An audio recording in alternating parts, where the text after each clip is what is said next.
Hi and welcome back to the channel. My name is Nicole with morningchores.com, and today we're sharing our top 5 tips for conditioning your soil, and we're also talking a little bit about soil integrity.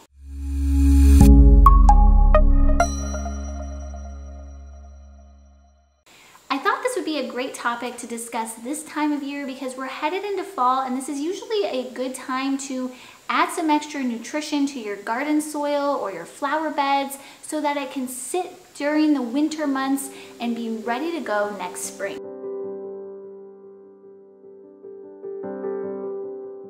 In today's video, we're going to chat a little bit about why soil integrity is important. We'll talk a little bit about the different components in soil, and we'll discuss some different ways you can add nutrition to your soil. And the great thing about my list is it's pesticide and chemical free.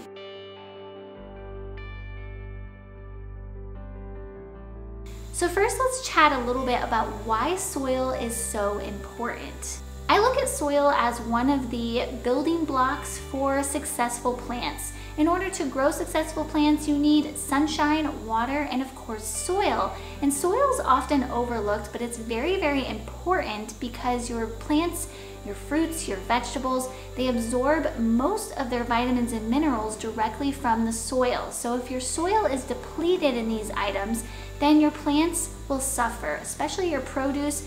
So let's say, for example, you want to grow lettuce in order to make a salad every day so that you can get those nutritional benefits from that lettuce.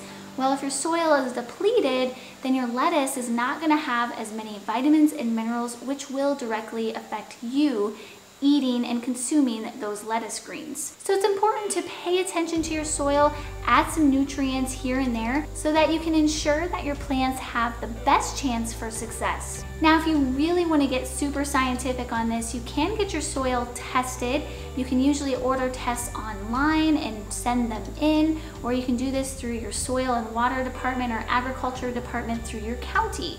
There's different ways that you can test your soil, but if you really want to see what's going on and see the actual breakdown, this is a great place to start. To understand what is in our soil, soil is mainly made up of nitrogen, phosphorus, potassium, sulfur, and microorganisms. And this last one, the microorganisms or the ecosystem in the soil, is something that's been overlooked, but it's recently gaining popularity in the scientific community. The ecosystem of the soil is really important because it helps encourage that good bacteria to grow, which can really benefit your plants. Now, if you want to learn more information on this, I will link some articles in the description box below because I could probably do an hour-long video just on this alone. So there are some articles down there. I highly recommend that you read about this because it's really important. And with the overuse of pesticides and synthetic fertilizers, these things are breaking down those ecosystems in our soil. And we're finding out that these ecosystems are really, really important. Thankfully, on this channel though, we do encourage that you do as much organic as possible in your garden and your flower beds. We don't really encourage that you use pesticides or synthetic fertilizers. And because we do the Back to Eden garden method here on this channel, the Back to Eden garden method really encourages this ecosystem to thrive. If you're new to the Back to Eden garden system, I will link our beginners video in the description box below where you can learn some more. But by covering the soil with wood chips, we're protecting that ecosystem so that it can thrive. One thing to keep in mind when you're adding things to your soil, as I said before, you can get really scientific and get your soil tested and really break it down by the percentage as far as what you're adding into your soil.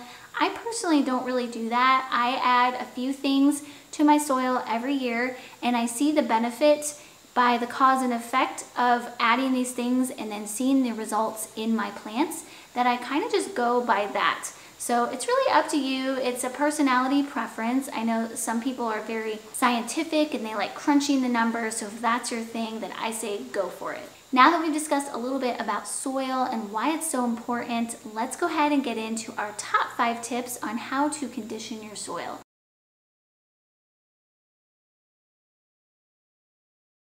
We just did a whole entire video on a beginner's guide to composting, so I will link that in the description box below. But composting is a great way to add extra nutrition to your soil.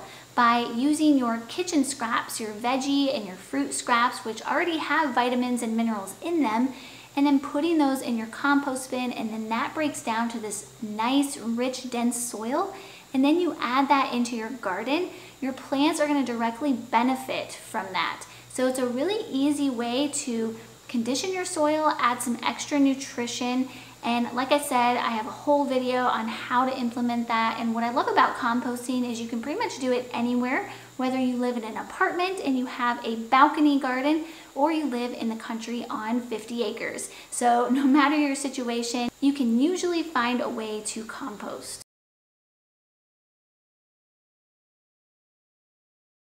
The next item on our list is eggshells. Eggshells are a great thing you can add to your soil to help add some nutrition to it. Now, you don't want to add eggshells while you're growing plants, especially directly around the plants. This is best to do in the fall after you've cleaned out your garden. You can even add them in through the winter.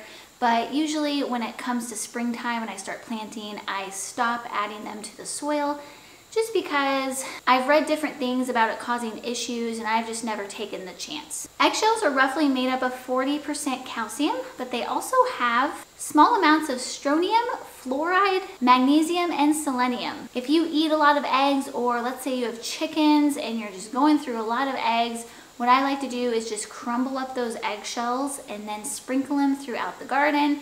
And then they usually over time will break down and again add those lovely minerals to the soil.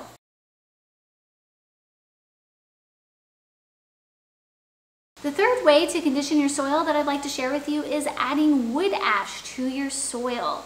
This is something I do again through the fall and winter months. I do not do it during the planting and growing season, but wood ash is high in lime and potassium. So just another way to add some of those minerals and things in your soil that are really going to help benefit your plants. We have a wood stove, so we definitely have plenty of wood ash around. So when our ash bucket gets full, I take it out to the garden and just sprinkle it around. If you don't have a wood stove, but you do campfires, you could always scoop out some of those ashes from your campfire pit. Or if you know someone that has a wood stove, maybe they'd be willing to lend you some wood ash to add to your garden.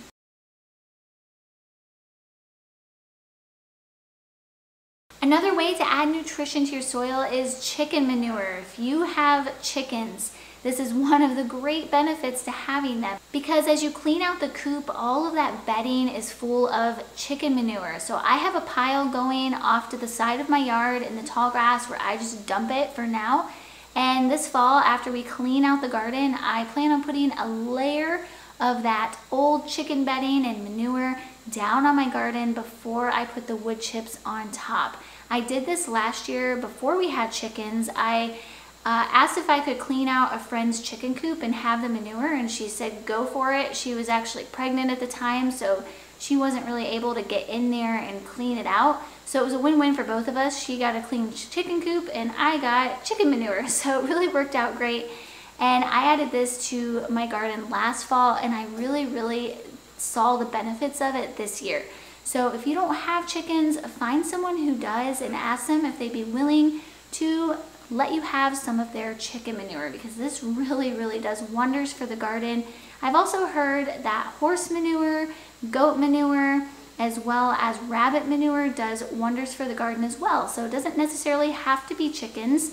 So find someone that has some of these animals and just say, hey, may I have some of your manure, and maybe take them a pie or a plate of cookies, and that way it's a win-win all around.